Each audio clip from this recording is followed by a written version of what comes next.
Hola queridos amigos, nuevamente molestando su atención para continuar con el curso de auditoría médica. El día de hoy vamos a ver auditoría médica basada en evidencias legales.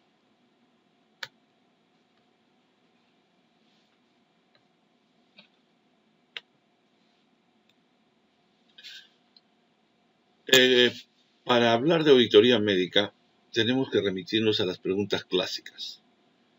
¿Qué? ¿Cómo? ¿Quién? ¿Cuáles son las bases legales? ¿Qué documentos requerimos para el estudio? ¿Para qué vamos a estudiar? ¿Cuáles son nuestros objetivos? ¿Cuál es nuestra finalidad, alcances? ¿Cuánto cuesta? ¿Cuáles son los honorarios? ¿Y dónde se realiza? De manera que en determinadas circunstancias, por diversas razones, se realizan las auditorías médicas para determinar algunos hechos que pudieran haberse producido y pudieran ser detectados o denunciados por alguna persona interesada.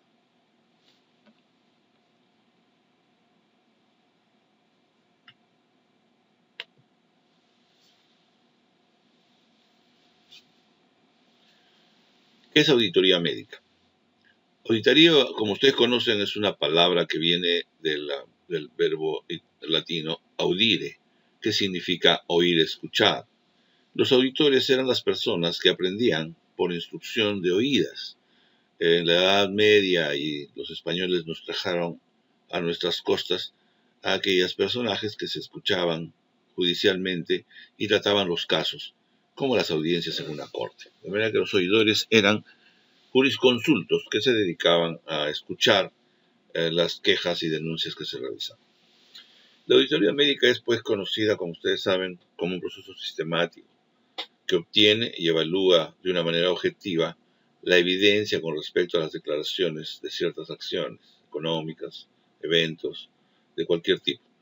Este proceso determinará el grado de correspondencia entre estas declaraciones y el criterio para comunicar los resultados a los usuarios. El concepto de auditoría médica está enfocado como un análisis crítico y sistemático de la calidad del acto médico.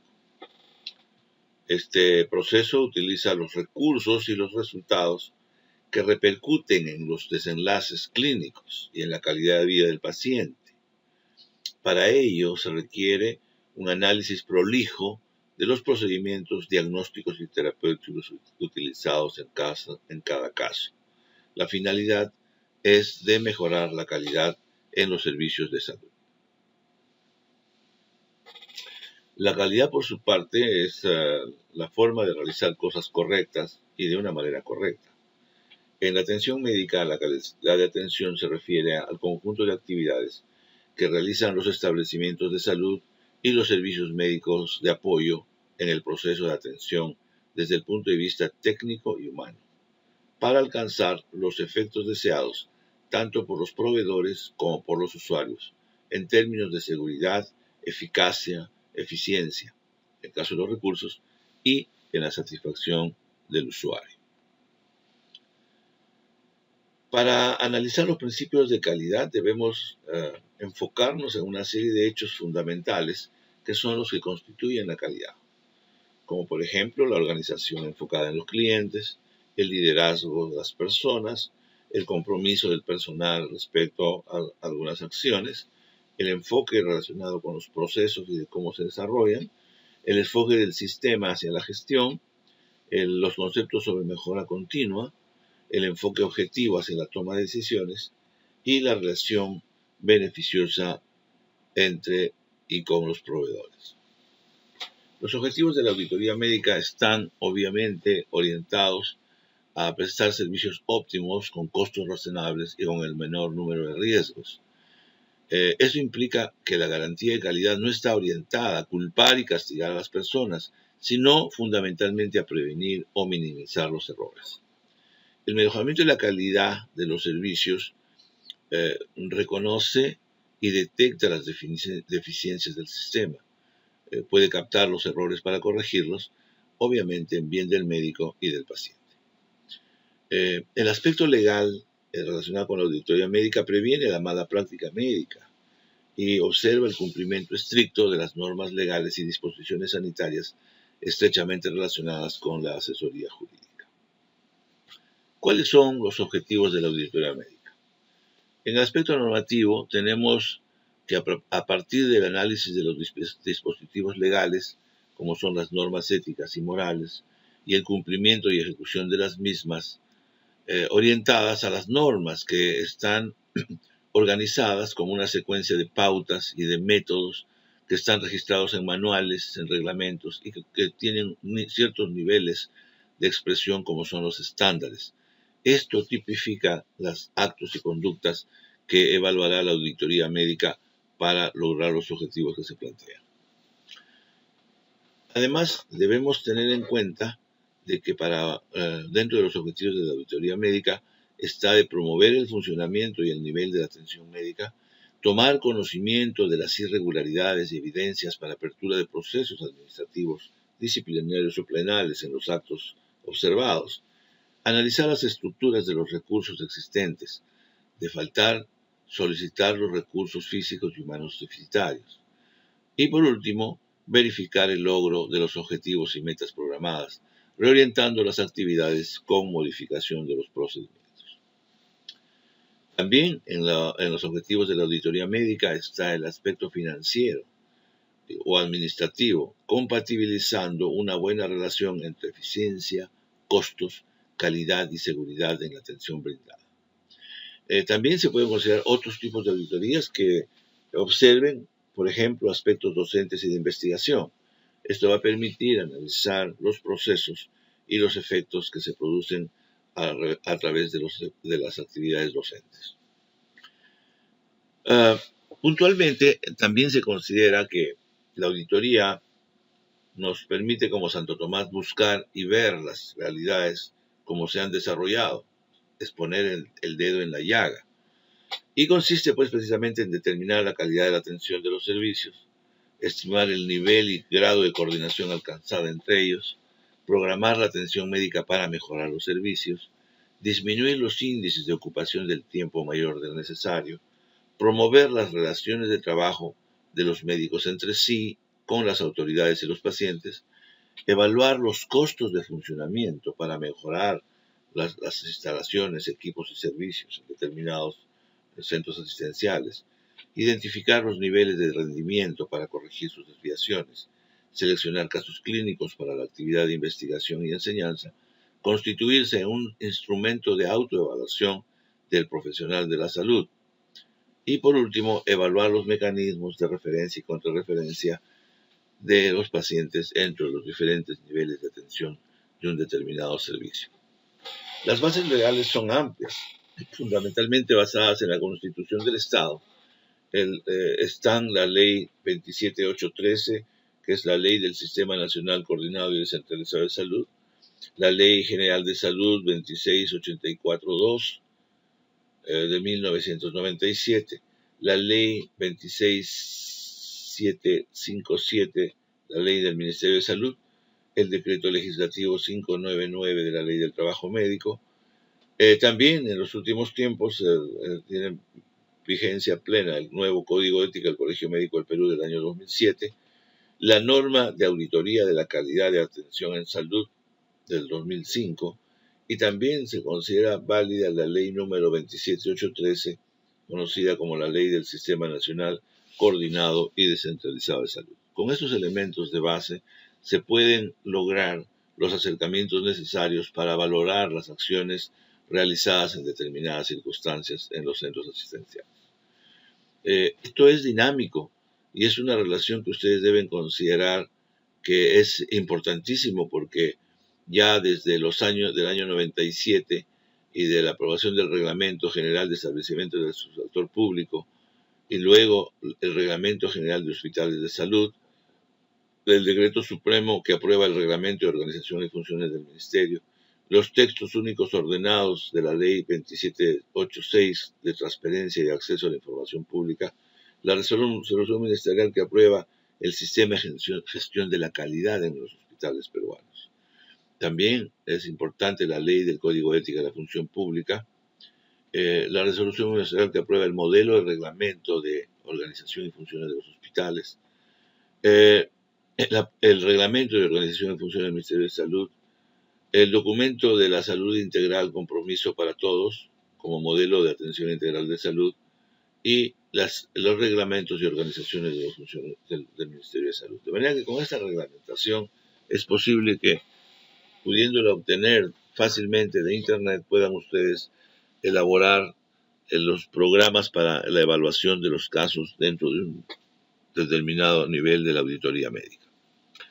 Las bases legales, pues, están bien establecidas y engloban una serie de normativas que son bueno recordar, como el Reglamento General de los Establecimientos de Salud del Subsector, el Reglamento General de los Hospitales del Sector Salud, el Reglamento de Organización y Funciones del Ministerio de Salud, el texto único ordenado de la Ley 27806, o la conocida como la Ley de Transparencia y Acceso a la Información Pública, el Sistema de Gestión de la Calidad en Salud, el modelo de reglamento de organización y funciones de los hospitales, el documento de la salud integral, compromiso de todos, la ley de bases de la carrera administrativa, la ley del Código de Ética de las Funciones Públicas y por último el sistema de gestión de la calidad en salud.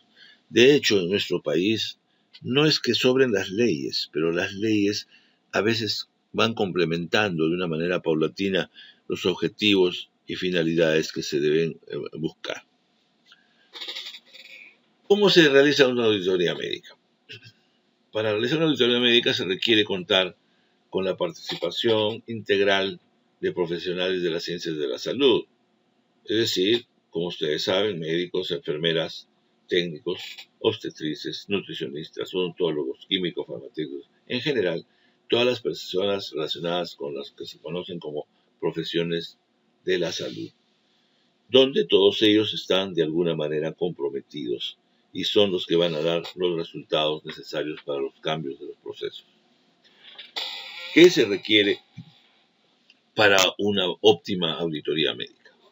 Debe contarse primero, como hemos visto, con las normas legales y con los manuales de organización y funciones con que cuenten los centros, los manuales de trabajo de auditoría médica que ya están establecidos, contar con el acceso a las historias clínicas que se requieran para hacer las evaluaciones, el uso de protocolos, guías y estándares, y los formatos que se requieren y que se constituyen para auditar adecuadamente un determinado estudio. También hay otros documentos que se pueden solicitar que sean complementarios del caso en estudio. Igualmente, hay tipos de auditoría médica que están orientados a determinadas situaciones, como por ejemplo la auditoría de la calidad de atención. También es necesario conocer cómo se realizan las auditorías en la calidad de los registros de consulta externa, de la calidad de atención en hospitalización, de la calidad de atención en la emergencia, las auditorías de caso, que son conocidas para evaluar los casos de transgresiones éticas o legales, las auditorías de pacientes fallecidos, las auditorías de procesos, las auditorías de exámenes auxiliares y de gabinete, las auditorías de prescripción y las auditorías de estructura, procesos y resultados. Respecto a las historias clínicas, que son de obligatorio uso y de análisis por los comités de auditoría de oficio, deben registrar todas las complicaciones que se realizan durante el proceso que estudiamos, el número de reingresos, el número de los pacientes hospitalizados por más de 20 días, todos aquellos pacientes que presenten complicaciones postoperatorias, los pacientes reoperados, las complicaciones anestésicas que se produzcan en determinado número de días o de tiempo, las operaciones cesarias primarias que se practiquen en la institución y las historias clínicas que presenten quejas de los usuarios por escrito. De manera que la auditoría médica aplicada en un centro asistencial ocupa una amplia gama de posibilidades que son fundamentalmente importantes de auditar. ¿Cuáles son los hallazgos? Son los hallazgos que se pueden deducir de las historias clínicas, sobre todo analizando cuando las historias clínicas no son lo suficientemente adecuadas. Se pueden determinar, por ejemplo, los resultados de las exploraciones físicas no llevadas adecuadamente, el estudio de los estudios de laboratorio no indicados para el caso específico, buscar la falta de correlación entre los resultados de histopatología con el cuadro clínico, registros incompletos, tachados o alterados o sustraídos, registros escritos escasos e insuficientes, falta de correlación de la anatomía patológica con el diagnóstico inicial y la no pertinencia de las indicaciones en los análisis de laboratorio. De manera, pues, es una amplia gama de situaciones que van a poder ser observadas y verificadas por los auditores en determinadas circunstancias. También hay situaciones que son un poco más, que requieren un poco más de profundidad en el tema, como por ejemplo la búsqueda de correlación entre las operaciones necesarias con la enfermedad, los diagnósticos inexactos, las operaciones quirúrgicas realizadas innecesariamente, la falta de correlación entre la operación necesaria con la enfermedad, la sustracción y pérdida de documentos clínicos probatorios, la pérdida de historias clínicas completas o incompletas, la falta de correlación entre los diagnósticos preoperatorios y los hallazgos durante el acto quirúrgico. También se puede considerar la falta de supervisión y control interno y el descuido y negligencia en las funciones administrativas. Las responsabilidades del auditor médico están orientadas, pues, ceñidas a lo que en el marco en el cual se desenvuelven.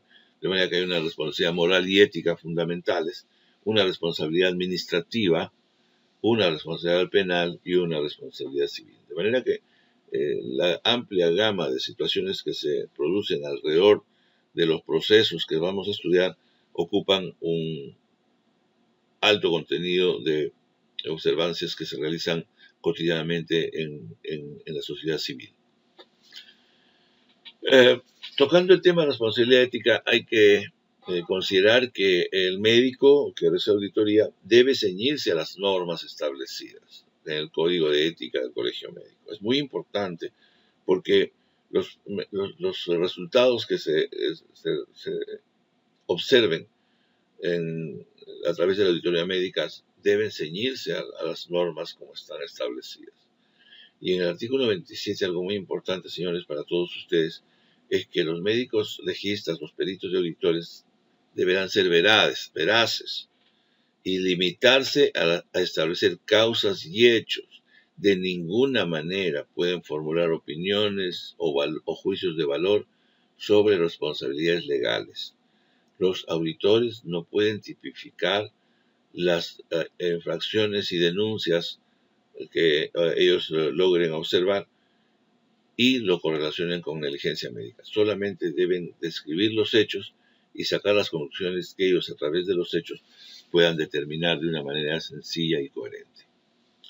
También existe una responsabilidad administrativa. No se olviden que un caso de denuncia del tipo de auditable cumple con cubrir los aspectos civiles, penales y administrativos, y que están cada una dentro de sus ámbitos señaladas por sendos documentos que son los que establecen y especifican exactamente los fines y términos en los cuales se deben desarrollar.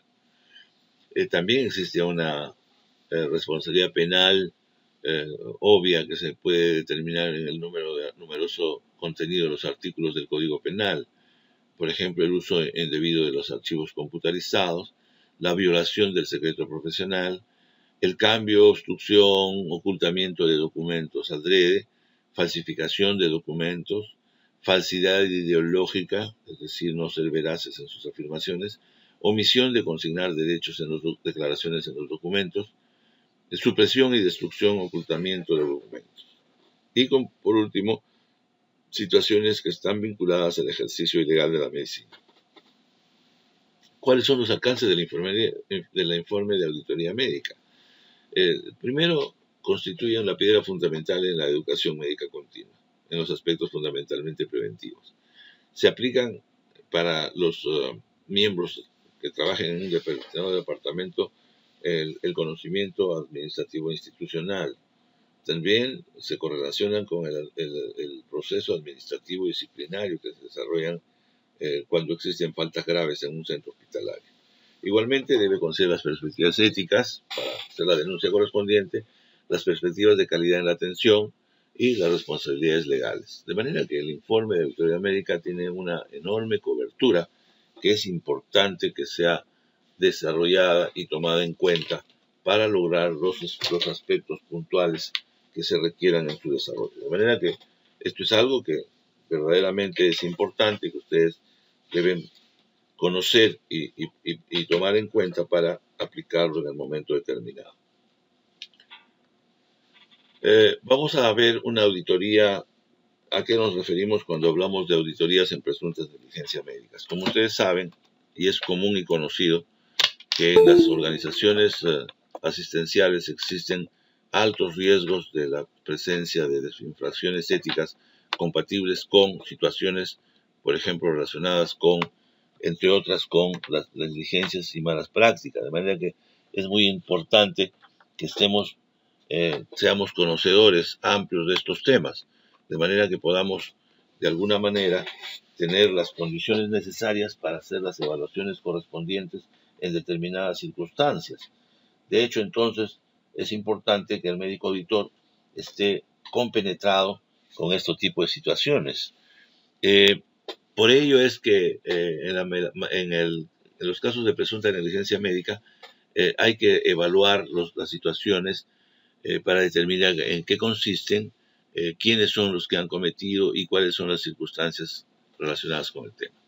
Por ejemplo, se puede hacer las preguntas en relación con cirugías vencidas, se puede determinar la inobservancia de la parte técnica, se puede analizar cómo es que el médico que programó la cirugía, el cirujano que realizó la cirugía, el anestesiólogo y la evaluación previa que se requiere, y incluyendo al anestesiólogo que dio la anestesia. Un ejemplo de un caso patético es el que les vamos a referir. Se trata de una paciente de 49 años remitida a un servicio de cabeza y cuello de un hospital público. Esta tumoración fue detectada y catalogada como una a descartar neoplasia maligna. Una biopsia con aguja negativa a células neoplásicas y la tiroglobulina estaba en límites superiores normales. El cirujano propone y decide realizar una tiroidectomía y biopsia por congelación. La paciente no se presenta en la primera oportunidad y la segunda, la paciente de alguna manera es compelida a la cirugía con un diagnóstico de descartar de cáncer. Al año, el resultado de la anatomía patológica muestra tratarse de un caso de tiroiditis de Hashimoto o un bocio coloide. 5 años después, la paciente hace una denuncia aquejada de un cuadro de hipoparatiroidismo achacado a la ablación de las hormonas paratiroideas durante la cirugía. Los estudios que se realizan en la evaluación son aquellos relacionados con la biopsia, que como ustedes ven es negativa a células neoplásicas malignas, y las ecografías muestran una tiroides hipocaptadora compatible con hipofunción. No se detectan nódulos fríos y se sugiere una captación de tecnecio de 99 con un valor de 1.5. De manera que en este caso lo que se había logrado era determinar la presencia de una tiroides hipocaptadora y con la presencia de sin la detección de nódulos fríos. Con este diagnóstico, el médico cirujano realizó la cirugía.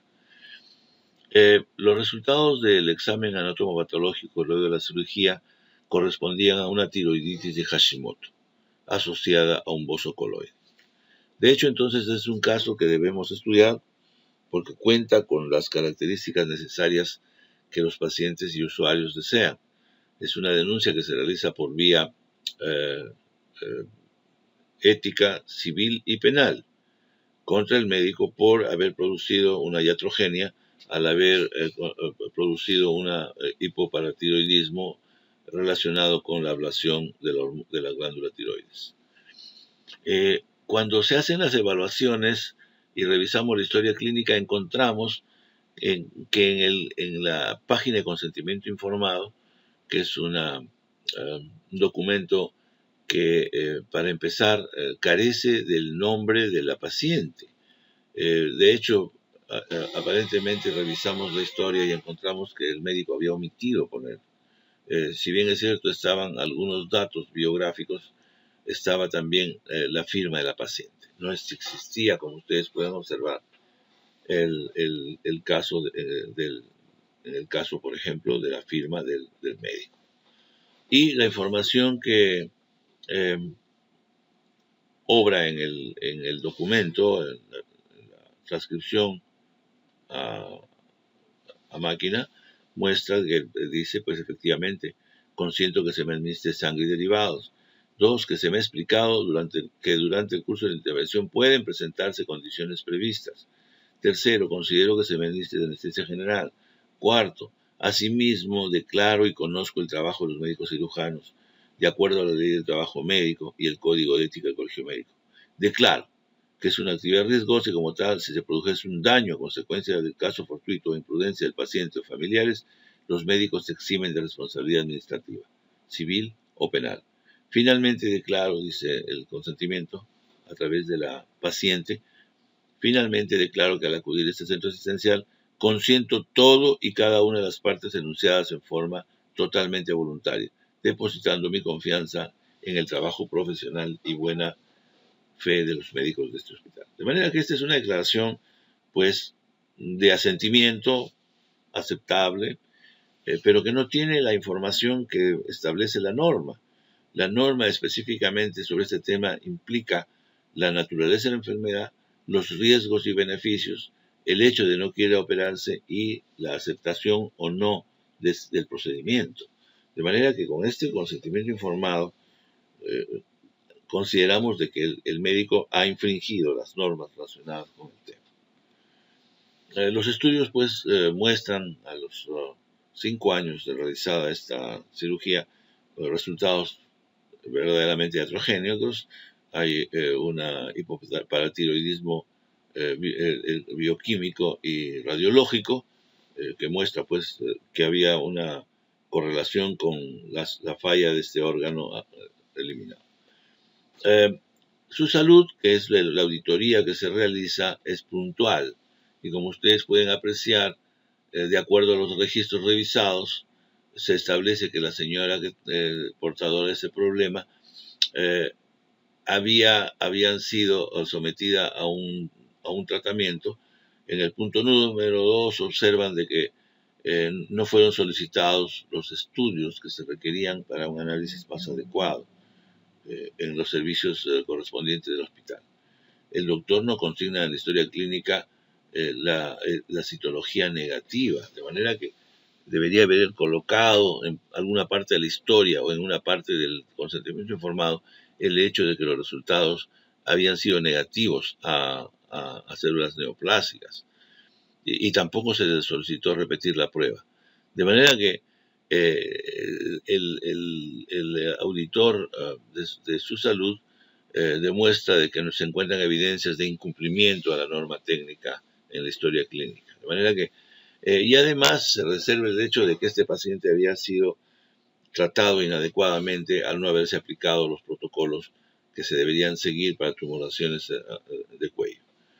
El médico, refiere de que, en su defensa, de que se había utilizado una guía práctica para tiroides de Hashimoto de una manera retrospectiva, solamente en el estudio, cuando deberían haberse ceñido a los protocolos o a las guías de práctica para tumoraciones cervicales o tumoraciones de tiroides. De manera que con esto se concluyó que el médico había cometido una infracción, primero al no hacer un consentimiento informado adecuado, porque si hubiera sido una conversación y hubiera constado la historia, hubiera podido justificarse, en el caso extremo, de la ablación inadecuada de esta hormona paratiroidea. Igualmente, fue sancionado en el aspecto ético por haber incumplido este condicionamiento del consentimiento informado y por parte del sistema civil también se consideró la posibilidad de que este médico había cometido negligencia médica, haber realizado una acción con un daño determinado sin haber tomado las consideraciones que demandan en este sentido otros especialistas que estuvieron en la capacidad de tomar el diagnóstico más adecuado. De esta manera, entonces, el análisis que se debe realizar es responder a la pregunta ¿en qué consistió la mala práctica? Se debe determinar la inobservancia de la norma técnica por parte de quién, y ahí pueden ustedes detallar todo lo que ustedes han visto en este caso. Además, también hay que determinar otro tipo de situaciones ampliatorias que permitan que finalmente la correlación y causalidad que existe entre las acciones u omisiones del médico y los resultados que se vieron. De hecho, se puede determinar si existe o no inobservancias a la práctica. De hecho, hay una serie de situaciones que se pueden hacer como preguntas complementarias. Primero, en este caso, debió ser evaluada por un endocrinólogo. Segundo, debían hecho los estudios requeridos para que se hubiera detectado el mal en el hospital. Y si hubiera tenido un seguimiento, se hubiera precavido de ellos. El paciente seguramente no debió haberse operado y no debía haber sido programada para esto, sino hasta un exhaustivo estudio. Por lo tanto, esta tiroiditis de Hashimoto fue inadecuadamente operada por un médico que además había incumplido el consentimiento informado. Si él hubiera referido un consentimiento informado, probablemente la paciente hubiera tenido una mayor visión del proceso y la justificación al mismo. En conclusión, la cirugía realizada en estos casos fue inadecuada, expuso al peligro a la vida y la salud de los pacientes. Por lo tanto, en el Código Penal se establece como una exposición a peligro agravado en el artículo 129. De manera que este es un caso muy importante porque nos permite que los médicos juzgadores puedan aplicar adecuadamente las infracciones, sin excederse en su función ni en el grado o naturaleza de las sanciones o situaciones que el médico debería someterse.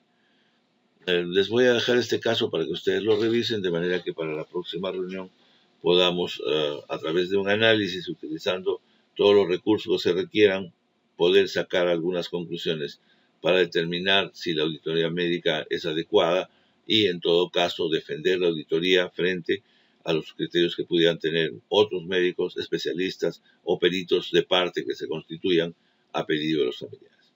De esta manera, mis queridos amigos, les da un saludo muy fraternal y espero que este fin de semana la pasen muy bien. Muy buenas noches. Hasta luego.